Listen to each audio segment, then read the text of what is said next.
Yeah. They hear them pianos. It's like Jaws coming. Get out the water. Yeah. Check. Come on. I'm on a roll. I hit the like 3 in a row. Look how I've grown. They cross me once, so I'm doing no more. I'm tipping on foes. I make the wave like driving a boat. They don't want smoke. If I let it go, then it's gonna go. Hands up, touchdown. I run it back like a touchdown. Hands up, touchdown. Man, they go wild like a touchdown. Hands up, touchdown. I run it back like a touchdown. Hands up, touchdown. Man, they go wild when I touchdown.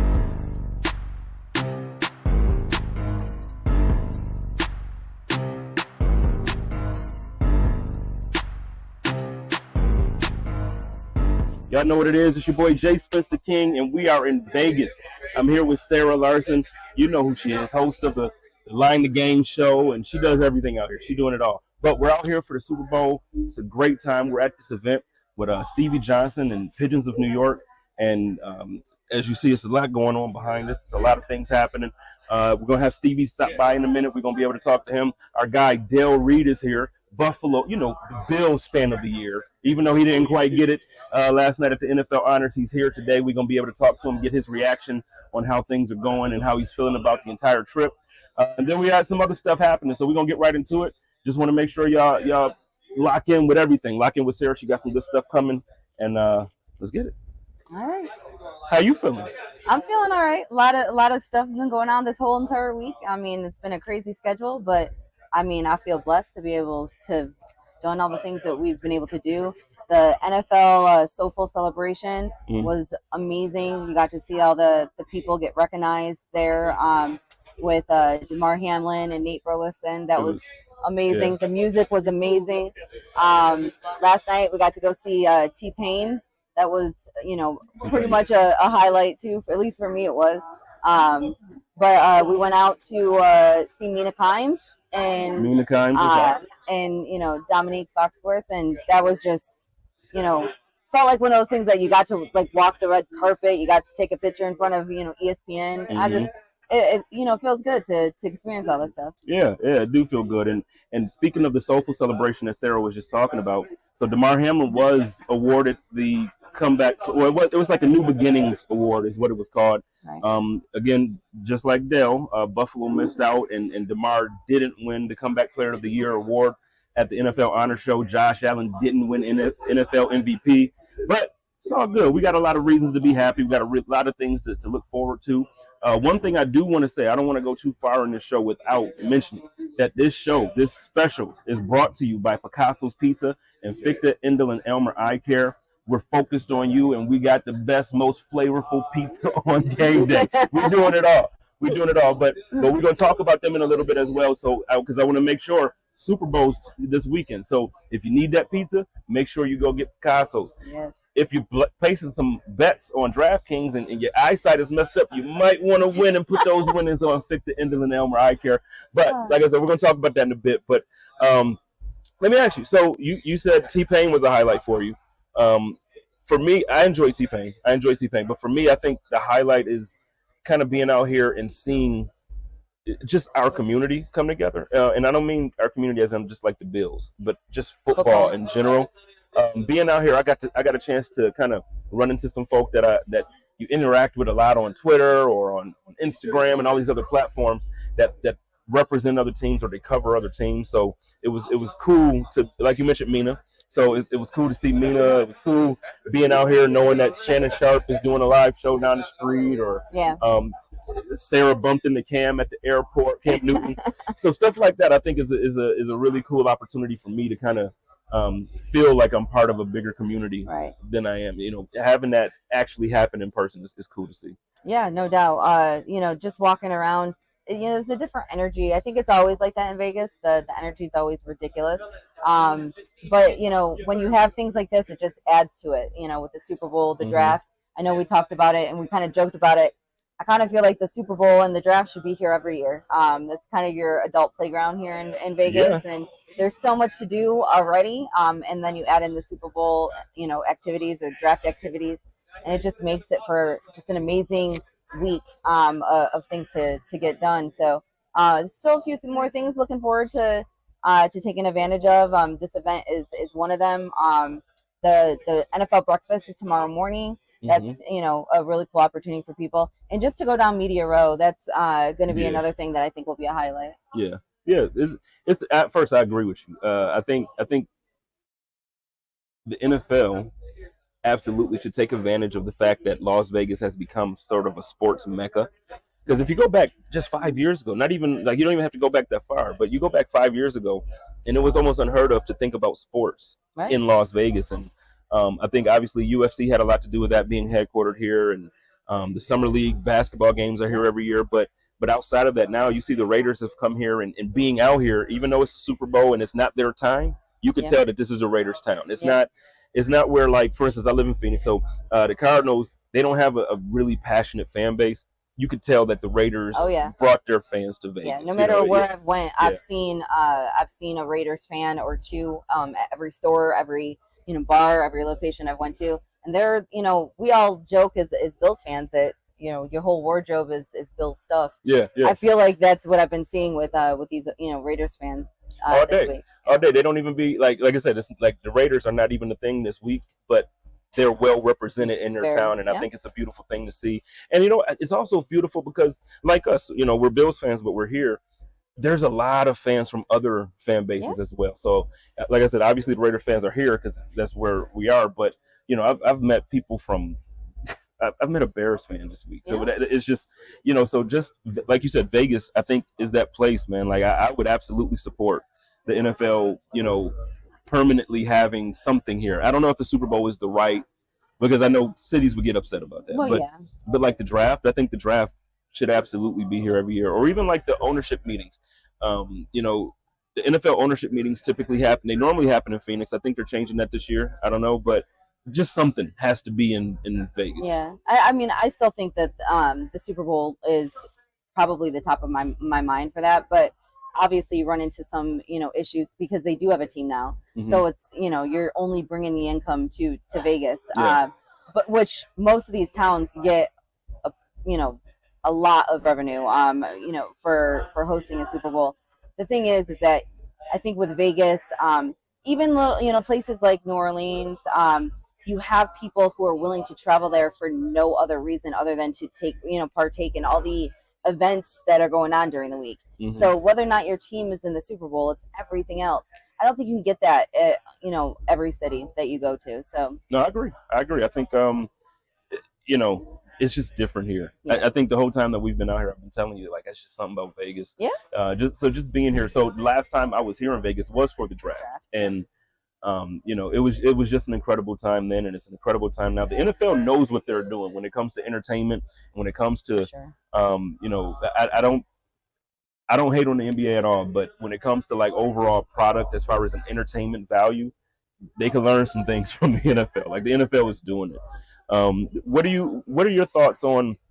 Let's talk about the game. We're here for the Super Bowl. Let's talk about the game. What's your thoughts on just overall the energy this week coming into the game? How are you feeling about the game? I know you're not as invested, but how do you feel? How do you think this game is going to play out? Well, first and foremost, as a football fan, period, not just saying a Bills fan, I still love watching the Super Bowl. I still, I actually kind of like the gambling aspect now because, you put some money down, whether it's a $5 bet or something, you still have something riding on the game. Yeah. So I think all that is plays into how fun it can be. But right now, I mean, when I look at the game, I look at, I felt like San Fran was the team to beat all season. So I kind of felt like they were the most complete team on offense and defense. I still feel that way. I think that Kansas City obviously has the better quarterback, arguably the best quarterback in the league. And their defense is not, I think their defense is kind of what's carried them this whole year. Yeah. But I think that you got to figure out, if you're San Fran, how to kind of control Travis Kelce and how to kind of keep the ball out of his hands, but at the same time, not forgetting about Rashee Rice and what he can, bring to the game. And then we're going to really look at whether or not Pachenko's could get out there and run, kind of run all over San Fran or not. San Fran's supposed to have one of the best defenses. Can they, make sure that they keep him under control? We'll see. I think Pacheco, it's funny, all season everybody talks about the way he runs and how angry or, how aggressive he runs. Somebody said, it was a funny tweet. They were like, Pacheco runs like he bites kneecaps or something. But he just has this angry running style. But I'm actually curious to see the Chiefs' defense against the 49ers offense. I know there's been a ton of talk about, I mentioned Cam Newton earlier, there's been a ton of talk about Brock Purdy either being a game manager or a game changer. I lean more to the side of game manager, but I understand what Cam's point is. Yeah. So for me, I look at it that he's a game manager, but he's making incredible throws at times. Right. He's a good decision maker. And, when there's pressure on him, he'll mess up here and there. But I think overall, you just have a quarterback that don't lose games for you, and you're in the right system being Kyle Shanahan. And I just think it's going to work. And I think that's the thing. I think if you're even talking about game manager, game changer, when you're talking about San Francisco and you think about a game changer, the only person that comes to mind right away is CMC, Christian McCaffrey, and whether or not, he's going to be able to run the way and catch out of the backfield the way he has all season. Yeah. The guy is incredible. I think that he's going to be their main point of focus. But they also have Kittle and Ayuk and Deebo Samuels. Mm-hmm. I just think that it might be too many pieces for Kansas City to match up against.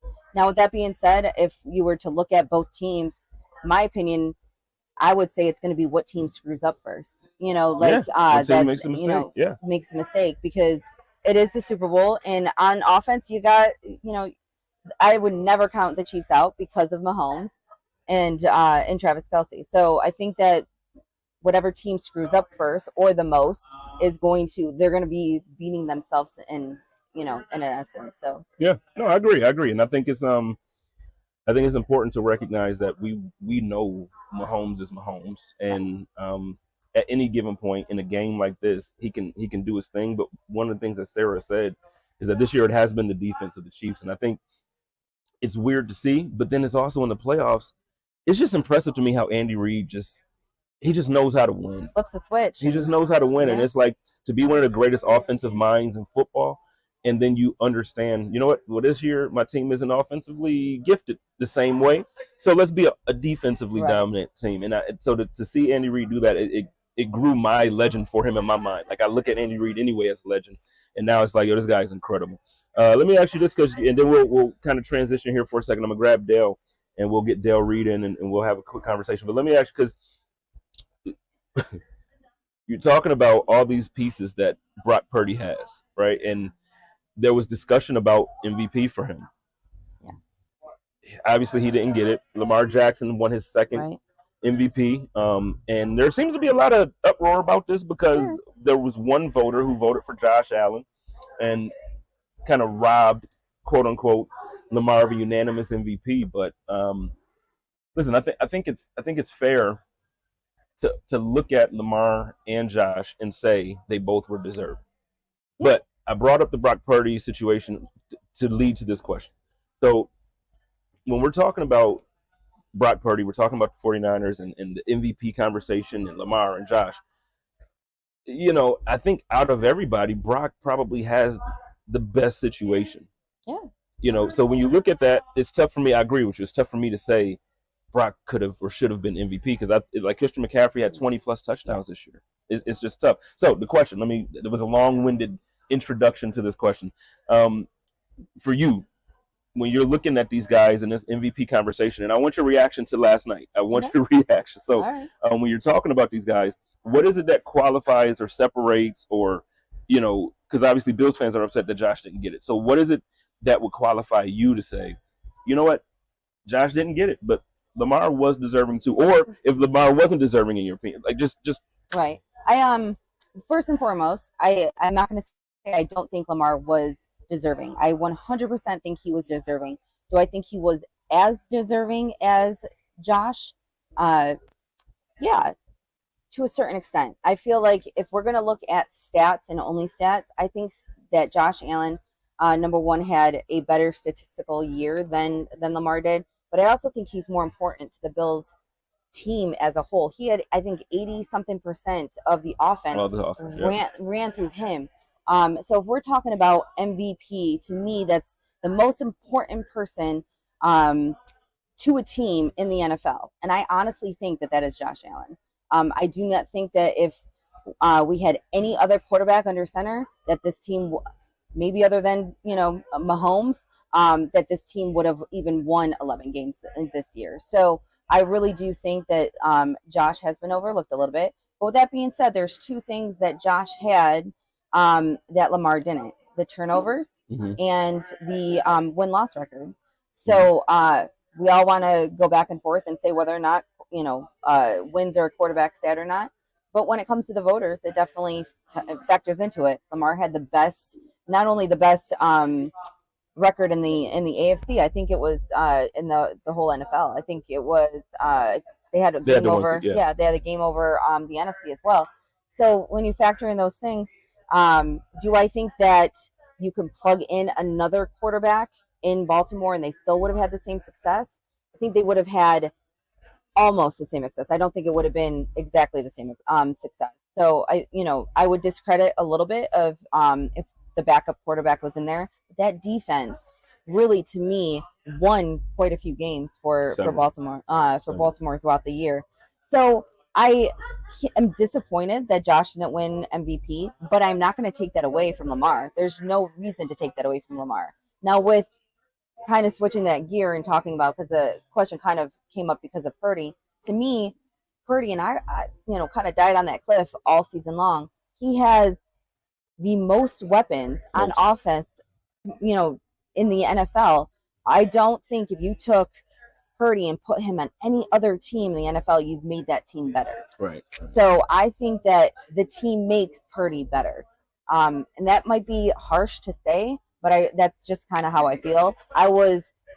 He makes certain plays that, I'm watching, I'm like, wow, this guy can be elite. I don't think he's earned that distinction yet. See, I don't think he can be elite. I think that, like you just mentioned, I think he's surrounded by a group of talent that elevates his play. So, there's several examples I can give, but I think about somebody like different position, but I think about somebody like Peerless Price. And when he was in Buffalo, his time with Buffalo, he was paired up, for however long with the receiving core that he was paired up with. It was easy for him to put up the numbers that got him his contract in Atlanta. Yeah. And then, like you mentioned, you put him on another team and you don't have Eric Modes getting double teams, or you don't have Lee Evans completely stretching the field out or whatever. So he wasn't the same. So I agree with you. I think if you put Brock Purdy on the Buffalo Bills, I think the Buffalo Bills loses way more games than they did this year. I think if you put Josh Allen on the San Francisco 49ers, I think they're probably undefeated. Yeah. Or the same thing with Baltimore. I think that defense, if you get a defense like that, and then you put a quarterback, which is interesting about the MVP conversation, because it actually came up on Twitter. You were talking about it earlier. Where who put that up? I don't remember. I want to say Rev. Okay, so Rev, shout out to Buffalo Fanatics and shout out to my guy Rev. And he asked a question that was basically like, if you switched the stats? The stats. If you switched the stats, but the conversation for us developed into another step, and it was like, well, if Lamar Jackson has 40 plus touchdowns with that defense, I think I don't think he would have just been MVP. I think he would have broke every single, the algorithms for any of this stuff. It would have just been all Lamar Jackson. Yeah. So it was basically, if you take Josh's stats, gave them to Lamar, and gave Josh's Lamar stats, would Josh have won MVP with Lamar's stats? And honestly, I don't think so. I don't think we would have even won 11 games if Josh had Lamar's stats. And I think a lot of that is because of the differences in the defense. So, we kind of went out on a couple of tangents on that conversation earlier. But in the end, it's, if Lamar Jackson ever had the stats that Josh had, then that team would have went 17-0. So do I still think he would have been MVP? Yes, over Josh. Especially if Josh had Lamar's stats, I don't think they would have went 11-6 at all throughout the season. So I think that would have even factored more into the voting. Yeah. So all that to say, I think Sarah and I both are in agreement when we say that Lamar Jackson does deserve the award. And we were rooting for Josh. We think Josh really can make a strong case to have been the winner. But listen, when you have the best record in the league, when your star running back goes out early, when your free agent wide receiver, big signing, is getting paid $15 million a year, and he only has 34 catches on the season, and he's injured a lot, and and you're depending on rookie Zay Flowers, who isn't mature enough yet to really be your guy. Those things factor into the voters' decisions, and to have the best record for Lamar, to not have the turnovers like Sarah mentioned that Josh does, because with all of those injuries, you would almost assume that he has to force more, or he has to do so much more and try to put himself or his team in a good position, and that would ruin it. Yeah, and he hasn't. There's arguments that everyone can make, because we can pick and choose. We can, say, but Lamar would have thrown more interceptions if he actually thrown more. He ran so much. I think someone else posted that this is the first year someone won MVP as a quarterback that had, middle of the pack, not top 10, but like middle of the pack. Well, yards. It was, I think, in yards and touchdowns. He was outside of the top 10. Yeah. So it's a little hard to say that, but one of the best things about Lamar is his legs, and they use it correctly. They have a dual threat, and as Bills fans, we should appreciate that, because we have a dual threat quarterback as well. We complained half the season, why are we not using Josh's legs a little bit more when the opportunity presents itself, not just on scrambles, but on designed plays. So we have to appreciate the fact of what Lamar has done. And again, I still think he was very much deserving of the award. Would I have liked Josh to win? Of course. I think we all would have. Do I think they were both deserving? 100%. Absolutely. All right. Well, we'll be right back with you. We got Dale Reid coming up next. We're going to talk to him a little bit about the NFL honors and his experience on his way out here. Look at him peeking in the back. There we go. So we'll be right back with you. We'll have Dale Reid jumping in. And, hey, go Bills. Hey, football fans, the season is here. So that means family, football, and food. But for the NFL's best fan base, it can't be just any food. Bills Mafia only eats the best during the season. And the best is Picasso's Pizza. With 4 great locations in Western New York, it's so easy to treat yourself to the most flavorful pizza on game day. Picasso's. We are Buffalo Pizza, shipping local and nationwide.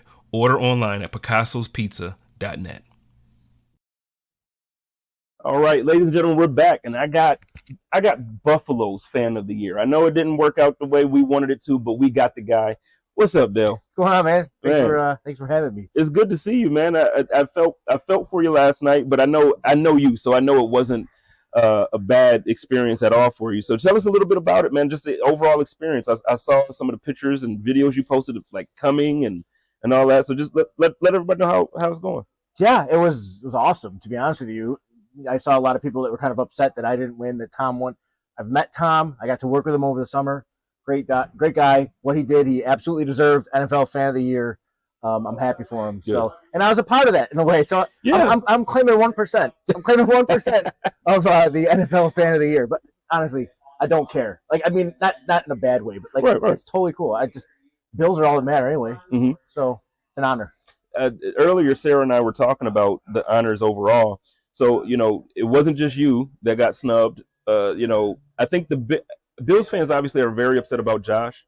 And we'll talk about that. We'll get your reaction on that. But what are your thoughts about the DeMar? The guy literally died and came back and didn't win Comeback Player of the Year. How do you feel about that? It was kind of weird. And honestly, I thought that it was a slam dunk, no-brainer. I mean, the dude literally died. And at the end of the day, these awards, that's all they are. They're awards. Mm-hmm. They get eventually, they collect dust. They get put into a box or something. A box, or put in the attic after however many. It's just other people's approval. Mm-hmm. That's all it is. And at the end of the day, it doesn't matter. That said, I mean, no disrespect to Joe Flacco. What a cool story. Yeah. Dude's on the couch. Next thing you know, he's with probably a bunch of strangers that he never played with. Dudes, he's probably older than almost all of them. Twice their age. Yeah, and he shows up and he leads them to the playoffs. That's pretty cool. Yeah. He didn't die. Right. He didn't die on the football field. But at the same time, you know, it is what it is. The most important thing that DeMar won was life. Absolutely. And so let's not lose sight of the big picture here. I feel like when this was all happening back in last January, we all had a good feel for the big picture of things. Mm-hmm. Let's not lose it. Right. Yeah. And I think that's important. And I know obviously in Western New York, we haven't lost sight of that, but I do think I think part of it could be exhaustion about the story, which is sad in a way. But I think the NFL over covered it when it happened. Yeah, that's a good point. That's a good point. Like, it was everywhere. You know, everybody had patches on their jerseys the next week, which they should have, which was a great way to rally around that situation.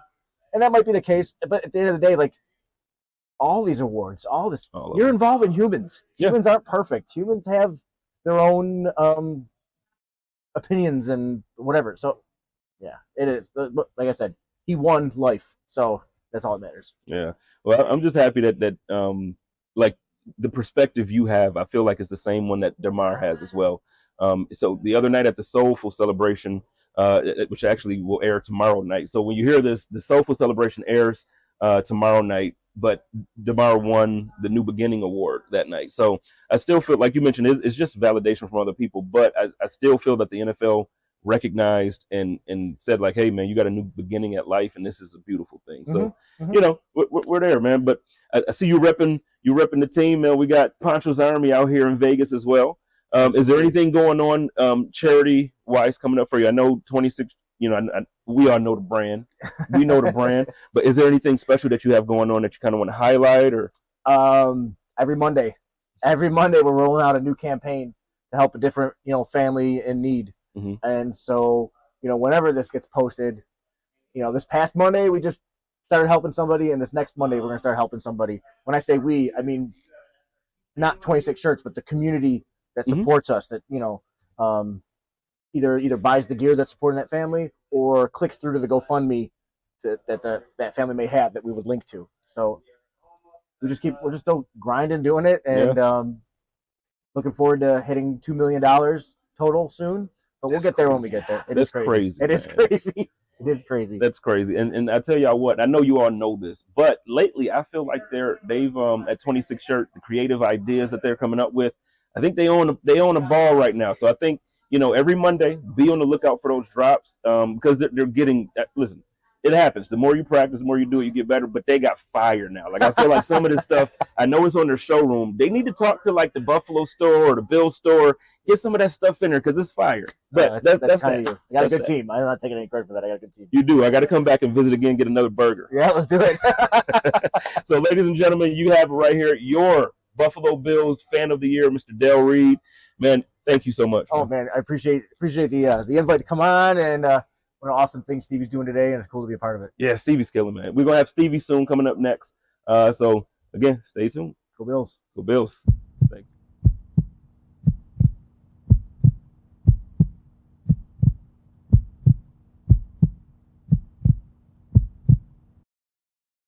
All right, guys, we're back.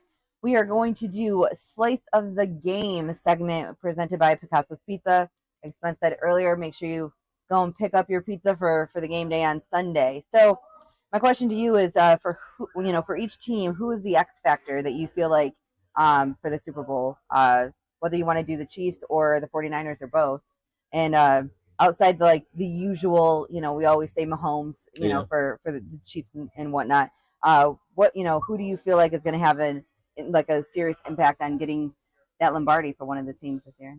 Well, if I'm the 49ers, I want to get Deebo Samuel involved as much as, and I know he's their star receiver, so it's not an unusual suspect. But when Deebo Samuel is able to kind of get involved, they get him the ball either out the backfield or just quick passes where they get him the ball.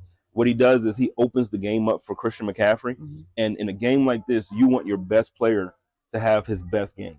And if Deebo Samuel can make anything easier for Christian McCaffrey, look at like it's over. Right. If I'm the Chiefs, then it's a star. But typically with the Chiefs, you talk about Mahomes, you talk about Kelsey. I'm going to talk about Chris Jones. I think offense, defense. I think the Chiefs have struggled. The only struggle on defense that they've had, they're middle of the pack when it comes to defending the run. We just talked about Christian McCaffrey. I would be nervous if Chris Jones and that defensive line doesn't have a big day. If they can't stop, or at least stopping is impossible. You're not going to stop him. If they can't at least slow him down enough to where he's not destroying the game, this might be over by half. And I really feel like that. I know it's the Chiefs.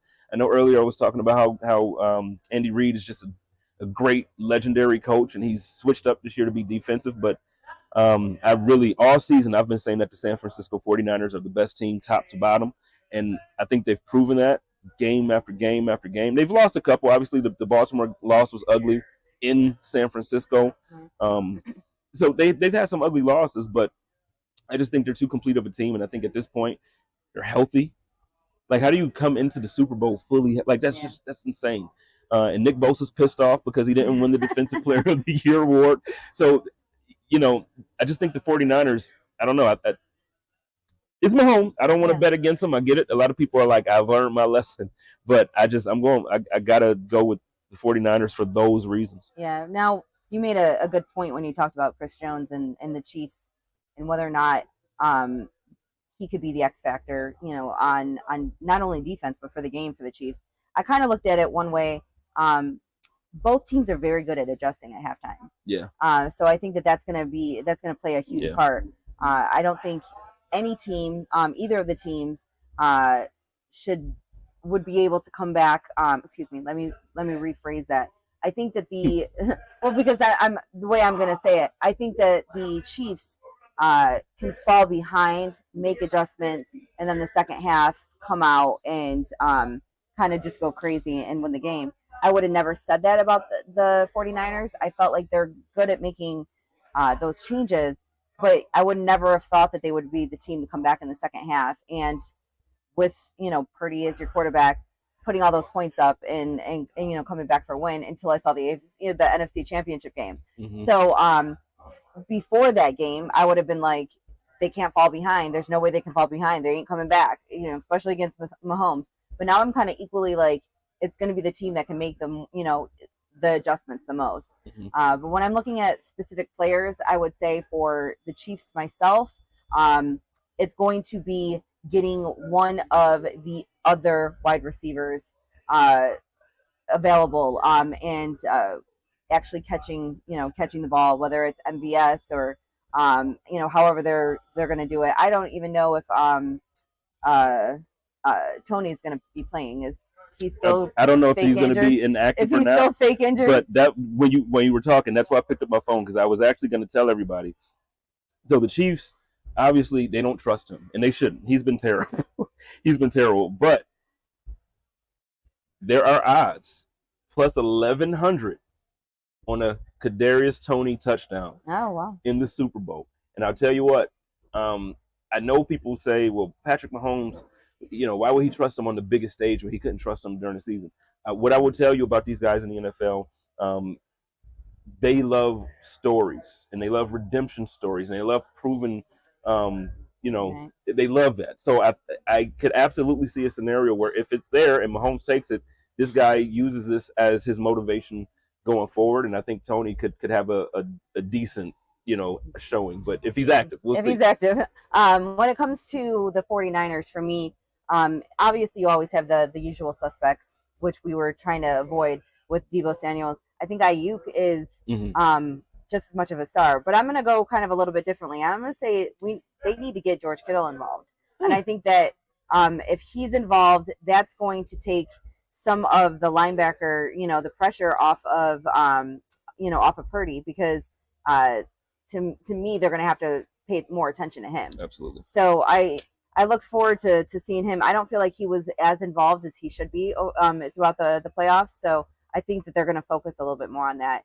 And I honestly think that San Francisco is probably the best offense that the Chiefs have faced all year. Most stacked offense. I mean, they literally have two Pro Bowl wide receivers. They have a Pro Bowl tight end, Pro Bowl and Offensive Player of the Year recipient in Christian McCaffrey, and then obviously the person who you look at as a game manager. We all look at it. I shouldn't say we all. We look at as a game manager, and Purdy not to make the mistakes to lose the game. Yeah, no.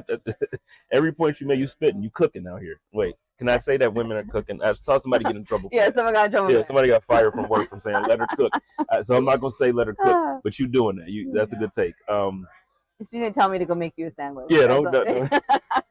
No, we ain't gonna go there. We like our jobs, So shout out to never mind. I was gonna say shout out to Jerry Sullivan, but anyway, I'm getting in trouble for the Super Bowl. Yeah. Drink too much out here. Don't come to Vegas. No, come to Vegas. It's actually I wish more people who I've connected with on Twitter were able to be here. Man. I will need a month for my liver to recover. Though. I can. I already told. I hit. I know you know Tiff. I hit Tiff, and I was like, yo, after this, I'm gonna need a whole week, like to just let my body recover. I am. We got a chance to see T-Pain last night, and I am sore from that show. I mean, every event I feel like we've been to. One of the things that they do is just supply alcohol. So. They supply alcohol. Shout out to Stevie Johnson. Yes. And actually, you know what? I do want to take a second too. This isn't part of anything. They're not, or I'm saying as far as sponsorships or anything with us. But there's a lot of good people here. There's a lot of cool different businesses that we've been able to network with at this Stevie Johnson and Pigeons of New York event. NFT Energy. Look for this drink. NFT Energy drinks. It's 0 calories. It's still high in sodium for me, but I know a lot of y'all like to drink energy drinks. 0 sugar, 0 calories, 0 fat. All that stuff. I don't know what I normally look for, but these are pretty good. Check them out and support each other. They're good people. Picture this: crystal clear vision without the hassle of glasses or contacts. Imagine watching Josh Allen's game-changing touchdowns with absolute clarity. At Fichte, Endl Elmer Eyecare, we can make that a reality. Now, in a matter of seconds with Zeiss Smile technology, you can see clearly and get back to doing the things you love as soon as the next day. Visit us online at Fichte.com and take our free self-test to see if you're eligible and schedule an evaluation. Fichte, Endl Elmer Eyecare. Focused on you. Go Bills. Okay, so we're back. Listen, I'm about to get Sarah stressed. I'm about to stress her out because I'm going to have her put her GM hat on, and she's going to tell you how the Buffalo Bills, this is it, the Clear Vision segment presented by Fichte, Endl Elmer Eyecare. What is it that Brandon Beane and Sean McDermott need to see clear this offseason, whether it's the draft, free agency, letting certain people walk or letting certain people come back, or what do they have to do? What LASIK correction do we need in the front office for the Buffalo Bills to be in this position next year as opposed to being the Chiefs? Yes, that's the answer. All of the above. I think first and foremost, you can never predict injuries. So I have to say that I think that our season would have been very different if we were more healthy throughout the season. But for that being said, injuries are a thing in the NFL, period. So I think that we thought the Bills were super deep at almost every position. So in our minds, you can lose the starter and then next man up, and you should be fine. It's when you lose that man and you're going into the third or fourth string that it becomes a little bit more difficult. We had a lot of people step up, but then we had a lot of people that were starters that you thought were going to make a difference and didn't. This year, with us being so far over the cap, we're going to have to make a lot of moves financially, internally, whether or not we're letting certain people go. I think my goal is for us to get a little bit younger, which I think that's the answer right there. I think we're going to need to hit at the draft. We have 10 picks. I think that we can get probably a good 6-7 of those picks that could contribute, but that is a very different philosophy than we've seen from Beane and McDermott over the years. Usually they feel like it's a 2 or 3 year process. Yeah.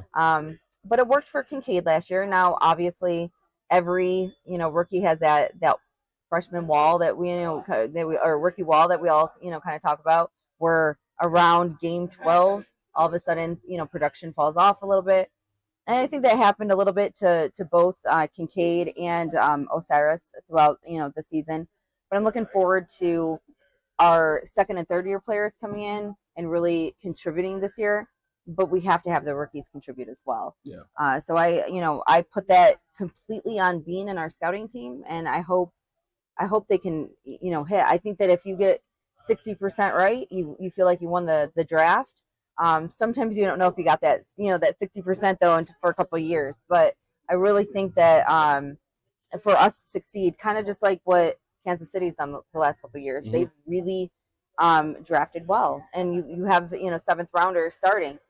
You have the 49ers who are also in the Super Bowl with the seventh round, pick with Purdy, who is, starting as quarterback in the, in the NFL, and now in his first Super Bowl, so I look forward to seeing what they can do. But like I said, I just feel like they really need to hit on the draft this year. Yeah, no, I agree. They need to hit on the draft, but I also think they need to find help for Stephon Diggs. And I know a lot of people are probably a little fed up at this point with all the media surrounding Diggs as far as if he wants to be in Buffalo, if he doesn't, right, and all this. But one thing I'm looking at, and I know a lot of people didn't like the way I perceived or even spoke about Gabe Davis. But I think Gabe Davis is gone. I think, I don't think we have the money for him. So I think at this point, I think he's in Kansas City next year. But they need to either find a rookie or they need to find good value in free agency that won't break the bank. You spoke about the cap situation. Let me ask you this, and then we can get our game predictions out here, and then we can get on out and enjoy this party a little bit. But when you're looking at these bills and you look at the cap situation, which sacrifice is going to be the heartbreak? Do you think Trey's gone? Trey White? Do you think? I actually don't. For me, right now, I believe he's going to count for about 17 million against the cap. But his dead cap number is 11. So you're talking $6 million saving to let him go, but one less player. So who are you going to bring in for that $6 million? That's the difference. That's going to make a difference on this team. We know what it feels like to lose a whole bunch of men in our secondary. I think that you keep them. I do think that there's a possibility that we ask him to rework his contract or take a discount. Mm-hmm. That's always a tricky question to ask. See, with two major injuries, it has to be something considered. And I know right. Trey White, we love him. We love right. him dearly. He's a great player when he's healthy. But now you have 2 seasons in a row where he's had major injuries. Right. So then the question becomes, well, is Trey going to be the same Trey? He might not be. But that's why I kind of feel like that $6 million that we would save if we were to release him. I kind of feel like that's the number that you work with him. Tell him, hey, we'll build back in like incentives. So if you're, or even just in game day bonuses, if you're active and you're playing, then you get the added salary throughout the season. But it's always hard when you have 2 significant season-ending injuries. We don't know what kind of Trey White we're going to get. He was starting to come back last season, I feel like, and then the injury. I hated that for him. I definitely hated that for him. So I kind of look at it this way: we have a pretty deep secondary if everyone shows up the way it's supposed to. But I tell you, so I mean, you and I'm not talking safety. I'm just talking. And I was just about to say now. I know Jordan Poyer has another year left on his contract. I don't know if the Bills are going to bring him back. Micah Hyde, his post seemed a lot like a goodbye. Yeah, his wife's post too sounded like it sounded like he was going to retire. I almost pray for that for him. The injuries this year were rough. The injuries, and then that fear of re-injury or something worse. I don't want that for him. And you know what? Really, the fear that you mentioned is normally when you get injured again, because you're not. I feel like it's a fact. Injuries happen more when players hold back because then they're not following techniques properly or they're not doing the things the right way. So it's tough for him. But I'll tell you what, could you imagine a Rasul Douglas and Tre'Davious White cornerback room, and Gives then me goosebumps. you got Benford, and you got I love the depth. Yeah. And now with our new cornerbacks coach, I really feel like he can come in and really train up Elam and Benford to be even better at kind of perfecting their crafts. I know that we all kind of given up on Elam already, but I don't think the Bills have. Not me. Not me. I didn't give up on my guy. But I think what you were asking initially is who do I think is going to be the heartbreak? I just think it's more somebody who is a free agent that we're not going to be able to, afford to bring back. Some people care about whether or not we bring back Gabe Davis. I think the team cares that we're not going to be able to bring him back. So that might be a heartbreak for the players on the team that he won't be in a Bills uniform next year. I think like last year, Edmonds was that guy for us. Sorry, I didn't mean to make you cry. But I really think that somebody like, AJ Epinesa, who really kind of stood out this year, I think he's going to be kind of that heartbreak that we might not be able to afford to bring back if we're going to bring somebody back like Floyd. I would think it would be great to bring both of them back, but it's not always possible. You know what would be nice? What? If we could literally get rid of Von's contract and just pay AJ Epinesa and Leonard Floyd with the money that that they're paying. Wasting. Von, you showed me something. Diggs has more tackles on the year. Stephon Diggs, your starting star wide receiver, has more defensive tackles on the season than Von did. Than your star edge rusher. That just doesn't sit well in my soul. Yeah. It just doesn't sit well with So I mean, we can all sit here and hope that next season Von is fully recovered and healed and strong again, and he's able to put on that season that we all want. The one that we kind of expected. The first year that he came on board, but you never know what you're going to get. Yeah. I don't see us, getting rid of him though. I know a lot of people think that he could be part of the cap casualties. I don't think the amount of money we would lose for releasing him, and no one's going to take on his cap to trade. So not at his age. So I think he'll be on the team next year. He's another one that we might ask to rework a little bit and kind of throw incentives in there. I kind of said that a couple of weeks ago on Line to Gain, but we'll see. Because I honestly think that Stephon Diggs is another one of those players that a lot of people think will be out the door. Don't see it. Now, for me, if he is, that's my heartbreak. I don't see it happen. I don't either, especially with his cap number. It don't make sense. They can, do a post 6-1 so that it rolls over to next year, so it's split between the 2 years. It is the $19 million savings if we do that, but then it's a $22 million dead cap hit next year. And we still got to fill that position. You have no idea whether or not you're going to fill that position with a number one wide receiver, especially in the draft. I just don't.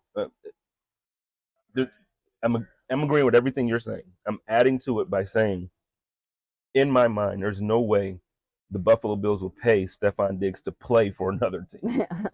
He's still very good. That's a good way of putting it. He hasn't diminished. I know you look at the second half of the season and you see the decline in the numbers. I think you have to. He spoke about it on Radio Row this week, where he was talking about how just the offense changed when you change from Ken Dorsey to Joe Brady. The offense structure is different. Right. But when it comes to who Stephon Diggs is, he's still him. And I want that man to retire a Buffalo Bill. And I need the media, and I'm media, you're media. So I'm taking accountability, but at the same time, I'm not the one out here putting those type of stories out. At some point, we got to stop. Like, we're going to run stuff out. And it's happened so many other guys over the course of their careers in Buffalo. The Marshawn Lynch trade wasn't Buffalo wanting to trade Marshawn Lynch. We got rid of Beast Mode because Beast Mode it's just bad. And I can go all the way back to just the treatment through media or even fan bases at certain points. And I just feel like we really got to do better with that stuff. And you want a guy like Stephon Diggs to retire a Buffalo Bill, period. Wholeheartedly agree. Period. And, I'm a little biased. Like I said, he's my favorite player. But, a lot of people have replied throughout the week, hey, how can you say he's him? He's, especially how bad he was towards the the end of the seain, I won't even say That bad, drop. how much he didn't contribute. But then in the divisional playoff game, That drop, dropping, passes. And I think that we all forget that they're human as well. You got to make that catch. That's what you get paid to do. I get all the narratives and everything behind it. But when you're not utilized as much as you're used to, when you're not utilized where you're used to getting 10 targets a game, and all of a sudden you're only getting 2 or 3, sometimes, you get out of that repetition mode and you have bad games. He had a bad game. I'm not trying to be an apologist for him. I just want, but I want the Bills fans to stop trying to run him out of town. You're absolutely an apologist. I know, I am. You don't have to cover that. We so know everyone picks on everybody else about being a Josh Allen apologist. I'm the first one to say I'm not a Josh Allen apologist. I love Josh. He's my second favorite player, but I see when there's issues with play, and why not point it out? I don't think they give two craps about how I feel about their play. But I think that they're most self-critical than anyone wants to give him credit for. So you can't tell me that Steph wasn't pissed off at himself for his game. Yeah, I'm sure Steph is harder on him than any of us could ever be. He's harder on himself for that stuff. And I think that's why I try to take the angle that I take most times when it comes to. Now, there are moments when I'd really just get kind of fed up with a guy, and it's just like you're not bringing value to the team. I was like that with Isaiah McKenzie. But Diggs is not Isaiah McKenzie. And to me, Diggs is not Gabriel Davis. Josh said this week that he credits Stephon Diggs for a lot of the success that he's had in his career, and he feels that Steph would say the same about him. And I don't understand, even with the drop in production at the end of the season. No pun intended there with the drop. But even with the drop in production, I feel like a player like Steph, a player like Josh, when you have those two together, it should be like that Marvin Harrison, Peyton Manning connection. It should be like when you have a receiver and a great quarterback that can put up a Hall of Fame number career for both. Like Josh, if Steph, now I get it, Steph is not, so Josh is going to be playing when Steph retires. He'll still be playing. But absolutely, Josh Allen, get Stephon Diggs to the Hall of Fame. Absolutely, Stephon Diggs, stay with Josh and get to the Hall of Fame. I know Bills fans want Super Bowls. I think for Steph, at this point in his career, I'm almost saying all he really needs is that Super Bowl for Steph to be able to be considered a Hall of Famer. I would agree. He's had the 4 best receiving years in Buffalo Bills history. He's done so much. He's a Hall of Famer in my book. He's going to be a first ballot. But what I'm saying is, it's like you don't want the end of your career to be, because there's already the stigma out there about him that he's a diva. Same thing, basically, the Terrell Owens thing. And I get it. Diggs is expressive. But one thing that I've seen this year, and we can wrap this up because I feel like we're just going. But one thing I've seen this year, when people talk about how much they think Diggs doesn't want to be in Buffalo and how much he doesn't love Buffalo, going to the games and watching him, the sideline energy he gives. And I'm not even talking about with the fans. No. I mean, just being on the sideline and you watch him, and he's so happy. He's encouraging everybody. Yeah. He's energetic. He's smiling. He's singing. He's dancing. And he's enjoying Buffalo. And I hate the fact that he has to continually answer the same question. On Kay Adams' show, it sounded like he was crying. Like it was like he was so emotional. It was like, oh my God, leave this shit alone. Yeah. And I hope to be able to talk to Stevie about it in a little bit, because I kind of want to ask him, how does he feel about the way Steph has handled all those questions? Mm-hmm. So it'll be interesting to get his response to that. Well, you know what? Let's make that happen. Let's bring my guy Stevie Johnson in. We're going to talk to him about the wide receiver positions group in Buffalo. We're going to talk about the stress that happens with Diggs that Sarah was just talking about, and some other stuff. So stick around. We'll be right back. Go Bills.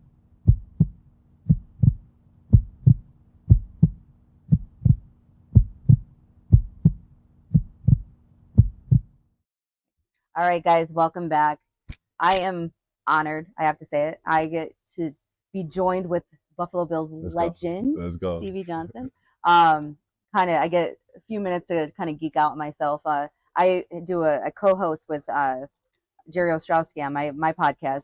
So that was a little geek out moment of, little kid me watching the Bills back in the day, and John Fina I get to work with now too. So this is really cool for me. So first and foremost, Club HBHF, want to talk about it a little bit so we can make sure, especially, Buffalo, everything you've been doing there, what, is going on. And then obviously your collaboration with Pigeons of New York. Yes. So Club HBHF was created by my wife and I, along with members in our family. What we wanted to do was create something that the younger generation and everyone can take with them. And it was the balance of life. I felt handle your business, then have fun.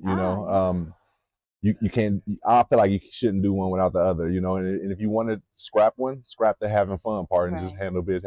But there'll still be things you have to go through with that. It's stressful mind and things like that. So it's a balance. That's why I say that. And then along with that, we wanted to just evolve things. We wanted to always be in the community. We wanted to use what I became successful at, which is sports, to bring kids in and then teach them more, and that ultimately evolved. Our Club HBHF evolved into Exposure Academy.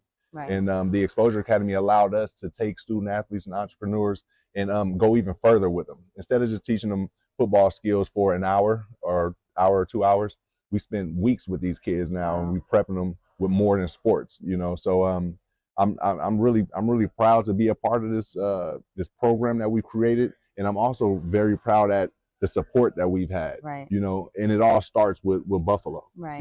They had the strongest support. The Western New York community supported everything we did. We took the kids out there for a week and a half, and we had no issues doing internships, going to banks, going into where did we go? What's the Sabres Arena? We was there doing cooking. Key Bank. We was at Key Bank doing cooking classes. Oh wow! So it was pretty cool, and it was so easy because of the partnership. Yeah, and I think people probably don't recognize all the different things you guys are doing. They just probably equate it to football. Well, they don't. It's maybe they recognize, maybe they don't, but I don't think they recognize that it's happening because of the partnerships. That's what I want them to understand. Like I can only do so much. We can only do so much, but then when you add partners that's done things, have visions that I haven't, it's just so much more valuable. And I mean, obviously with this today, you can see how many people are supporting you and your endeavors. So I think it's amazing. I love what you've been doing in the community. You're kind of always out there in Buffalo. I think you want to do more, and it's just not possible, which is great.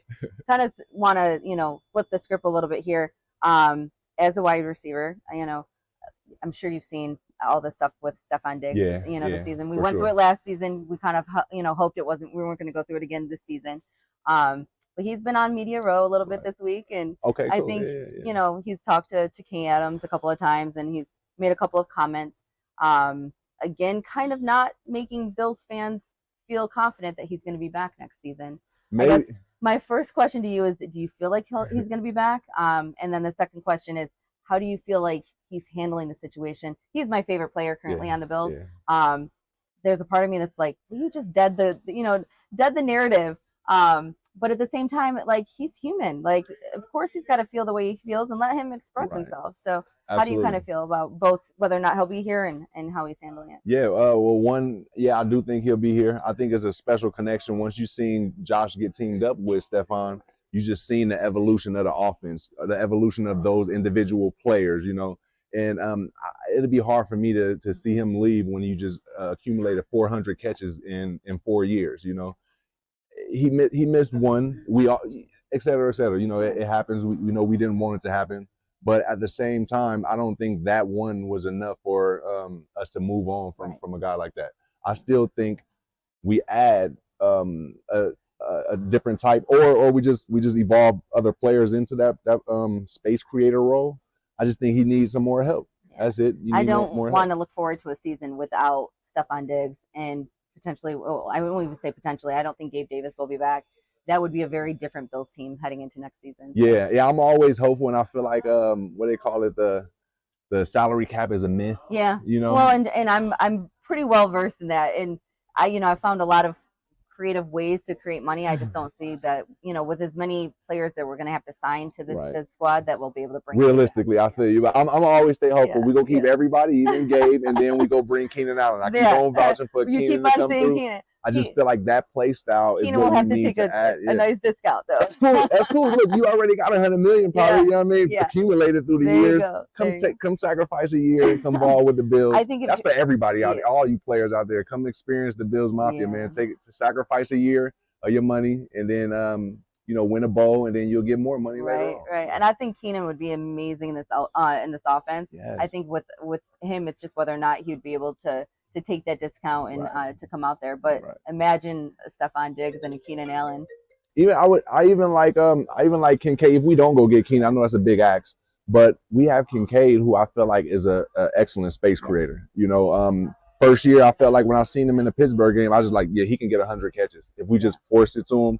And then we'll evolve from there. The evolution will be faster if you force it to him. He ended up coming out with 72 or something like that, right? It was him and Shakir, I think, did extremely well this season, and I'm looking forward to that evolution of them playing too. So he can be our space creator type, that eases Josh's mind when he's back there in tight situations. I know I can just throw it there because he'll get open. I think my thing with both Kincaid and I'm going to actually say Shakir a little bit more because I'll relate it to the wide receiver role. Okay. I feel like if Gabe is gone, kind of not forcing Shakir into that, wide receiver 2 role. I like how you think I kind of, want us to focus on getting a wide receiver 2 that can hopefully eventually move into wide receiver 1 and keep, Khalil just being able to, go side to side and kind of fill in where he needs to be. Absolutely. I think that's where Gabe was the most successful too. Coming in as, a third or fourth option. Indeed. So. And just to stamp that is, even though we don't want them to put that outside pressure of being a number 2, is going to happen always. You know what I'm saying? So it's on the players to mentally block that out. Right. Stepping into Stephon thing, he might have said some things, and that's all in response of being a human, of protecting yourself or going back at it. But it is what it is. I think it's all in the suspense of the off season, keeping things interesting. And I just wish we could just have an off season where we didn't have all these narratives, especially about Diggs. But don't worry about it. So the reason why we're all out here is that the Super Bowl this week, and your prediction for the game, and why is it the 49ers? So I'm gonna go San Francisco 49ers, and my surprise. My reason is the home team, and I feel like the game is going to be. I feel like the Niners is going to be winning the game. I think at the end it's going to come down to Mahomes to do something great.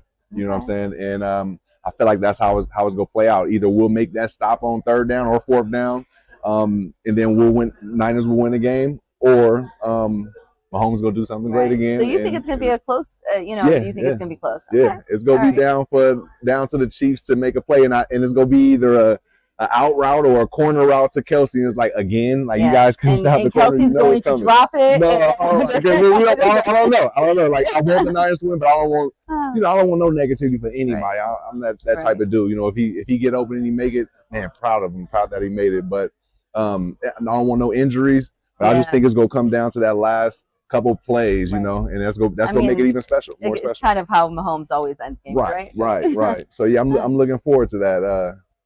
And hey, before we wrap this up, I wanted to give you something. Spence, can you come in also? Recognition plates for Mr. Yep. Representing with us in JSpenceTheKing, man. That's awesome. Thank you so much. Love what y'all always doing. Y'all always speaking the truth. Y'all know me, through the good and bad. I'm always speaking my heart and say what I feel, and that's what you guys do. So I appreciate you guys being a part of this here summit. Great. So is there anything, kind of coming up that you want other people to know about that, you want to? Yeah. I mean, we'll keep it in Western New York. So April 6th, we'll have our Read and Run charity at Lancaster High School. And parents, you can drop your kids off. It's free. What we're doing is we're having reading in the middle of the field, the football field. We have our books, our Fitzmagic book, our Freddie J book, and mine's also. I'll give you guys a free surprise, I guess. We'll have Eric Wood's book coming out. Nobody knows about that, but awesome. Here it is now. Everybody will know. But we'll have that event at Lancaster High, April 6th, with Justice League of Western New York.